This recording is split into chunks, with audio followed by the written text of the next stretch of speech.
Nel 2017 Resident Evil rinasceva in una nuova magione. La scelta cadde su una grande casa in Louisiana che riportava alla mente a più riprese la mai dimenticata Villa Spencer. Cambiava la location, cambiavano i nemici, il protagonista e anche la visuale, eppure il risultato fu ottimo. La paura tornava a guidare i giocatori e la voglia di una nuova avventura dopo quel settimo episodio era tanta. Ora l'attesissimo Resident Evil Village è tra noi e dietro alla famosissima Lady Dimitrescu c'è moltissimo altro, compresa una notevole somiglianza con il grande Resident Evil 4. Prima di continuare, se vi piacciono i nostri video, vi ricordiamo di iscrivervi al canale e di attivare la campanella per essere sempre aggiornati sui nostri contenuti. Resident Evil Village riporta in scena Ethan Winters, sfortunato protagonista del capitolo precedente e, di fatto, proseguiremo le sue disavventure. Dopo aver sposato Mia e aver avuto la piccola Rose, una sera un comando armato fa irruzione nella loro casa. Mia viene eliminata e Rose rapita insieme ad Ethan. Poco dopo, Ethan si risveglierà accanto al convoglio ribaltato che lo trasportava in una fredda strada di montagna. Quello che potrà fare sarà mettersi sulle tracce dei rapitori, finendo nel villaggio che dà il titolo al gioco. Da noi non saprete altro, visto che Capcom ha fatto un lavoro eccellente per nascondere a dovere le potenzialità del gioco, offrendoci l'iconica Lady Dimitrescu, ma celandoci una marea di informazioni che rendono Resident Evil Village molto più completo e vario rispetto al precedente capitolo. Quello che saprete iniziando a giocare sarà la punta di un iceberg gigante, con gli eventi di Resident Evil 7 che si dimostrano solo la base da cui si è partiti per raccontarci questo nuovo orrore. Vedrete che ce ne sarà abbastanza per tutti. Quello che Resident Evil Village fa a meraviglia è cambiare pelle, trasformarsi e di conseguenza farci vivere la paura in modo diverso. Il castello di Lady Dimitrescu è stato studiato per ricordarci un po' la classica dimora alla Resident Evil, con segreti, piccoli enigmi da risolvere, un atrio con scalinata e diverse mostruosità che attaccano come nel quarto capitolo, ma che ricordano gli zombie più classici. Il punto è che abbiamo completato quella parte dopo circa 3 ore abbondanti. Archiviata l'esplorazione del maniero, riceveremo un'informazione con cui capiremo finalmente la portata del gioco.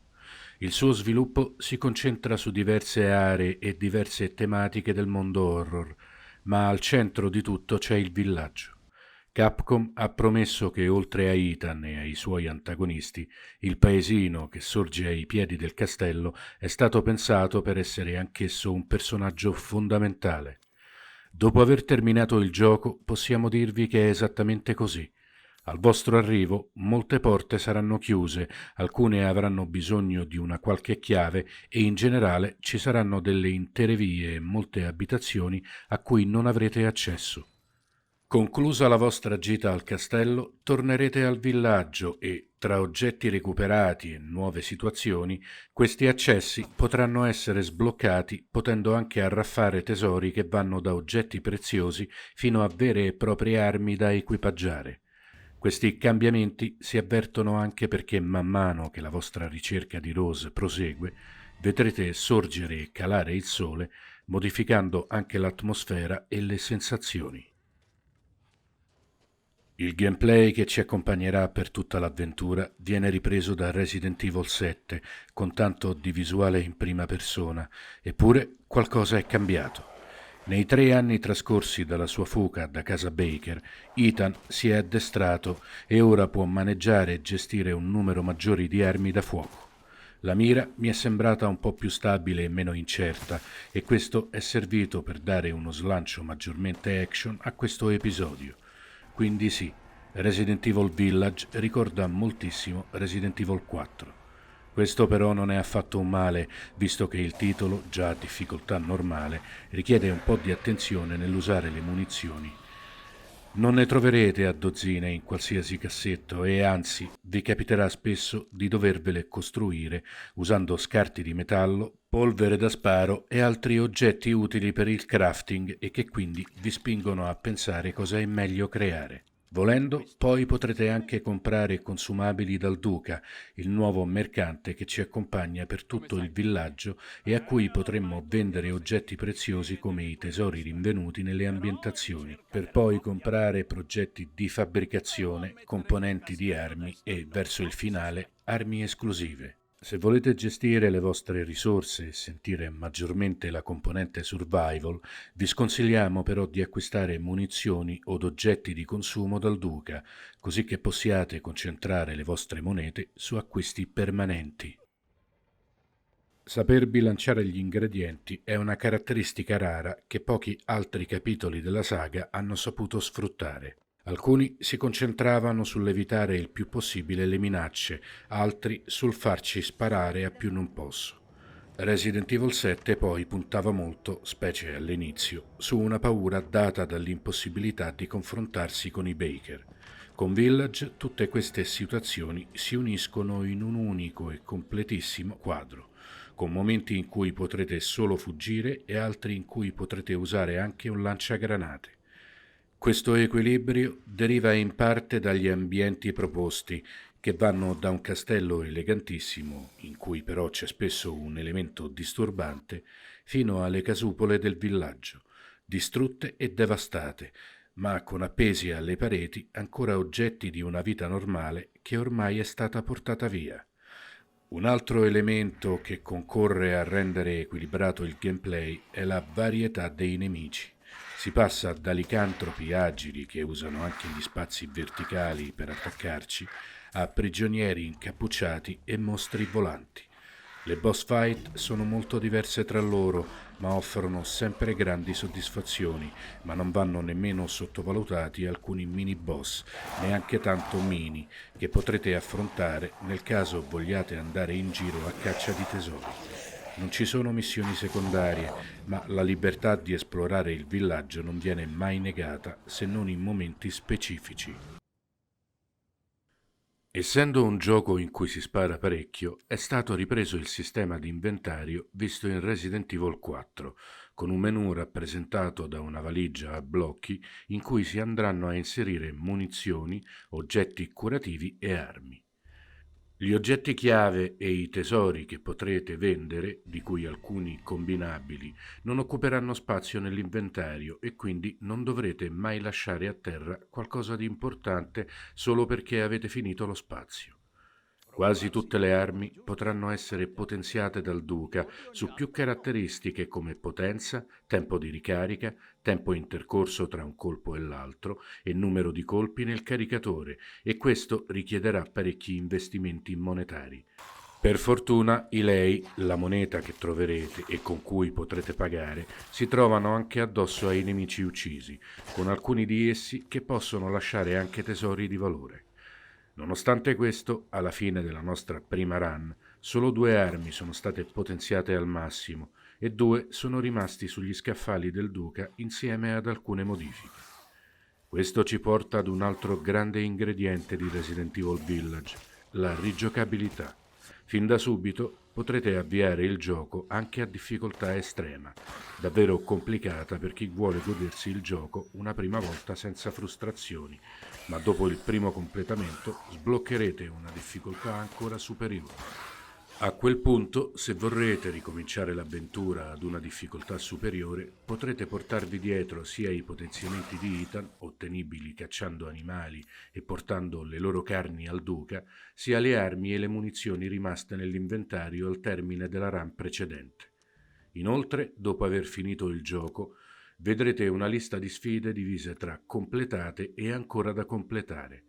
Queste sfide vi faranno guadagnare punti con cui comprare armi speciali, ma anche munizioni infinite per quelle armi, rendendo la rigiocabilità dell'intero gioco una nuova e appassionante esperienza con cui potrete sbloccare ancora più contenuti. Infine, tra gli extra che sbloccherete al completamento, tra cui anche filmati sulla realizzazione del gioco, torna la modalità mercenari. basato unicamente nell'eliminazione dei nemici. Questo minigioco ci propone 4 ambientazioni, di cui solo la prima è sbloccata all'inizio, divise a loro volta in più mappe. Il nostro obiettivo sarà eliminare il numero di nemici indicato entro il tempo limite e poi raggiungere l'uscita. In ogni mappa, oltre ai nemici, ci saranno anche clessidre per ottenere tempo extra e sfere blu che ci offriranno casualmente un potenziamento, facendoci scegliere tra 3 di essi. La dinamica veloce e il sistema basato su combo da mantenere attive per ottenere punteggi sempre più alti mettono alla prova i giocatori, spingendoli anche a scegliere quali armi portare con loro. È meglio usare solo una pistola automatica fortemente potenziata o conviene diversificare le armi da portare con sé ma senza poterle migliorare a dovere? Le scelte sono parecchie e il divertimento non mancherà nemmeno con questo extra dal sapore prettamente arcade. Resident Evil Village nasce a cavallo di 2 generazioni. I possessori di Next Gen potrebbero non vedere sfruttato al massimo il loro nuovo hardware, mentre chi ancora gioca su All Gen noterà qualche caricamento di texture un po' in ritardo e una pulizia grafica non proprio perfetta. Nonostante questo, però, tutti potranno godersi un signor gioco, con ambientazioni ricchissime di dettagli, tantissima atmosfera e con caricamenti praticamente assenti. Il character design è azzeccato e alcuni nemici potrebbero restarvi impressi più della celebre Dimitrescu. Manca un po' di interazione ambientale, ma il motore grafico Re-Engine si dimostra in forma e non perde mai un colpo, nemmeno quando un'orda di licantropi vi insegue.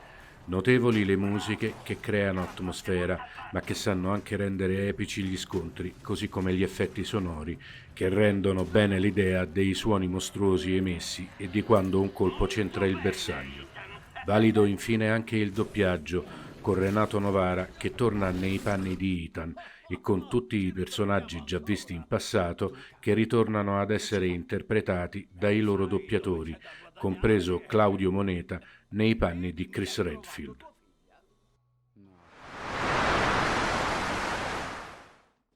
L'abbiamo atteso e desiderato e per fortuna non ha deluso. Resident Evil Village si piazza tra i migliori episodi della serie, potendo festeggiare adeguatamente i 25 anni della saga Capcom. Non ci sono vere note stonate in quello che si dimostra un'avventura più ricca del previsto e a tratti sorprendente. Tante aree diverse, una buona varietà dei nemici, tanti bonus al completamento e una giocabilità che tiene in equilibrio perfetto ogni singola parte lo rendono consigliatissimo ai fan e a chiunque voglia avvicinarsi alla serie. Ci sono salti sulla sedia, ci sono momenti angoscianti, ci sono situazioni da panico totale, ci sono scontri epici e ci sono tante nuove informazioni che arricchiscono la saga e la spingono senza difficoltà verso i prossimi episodi.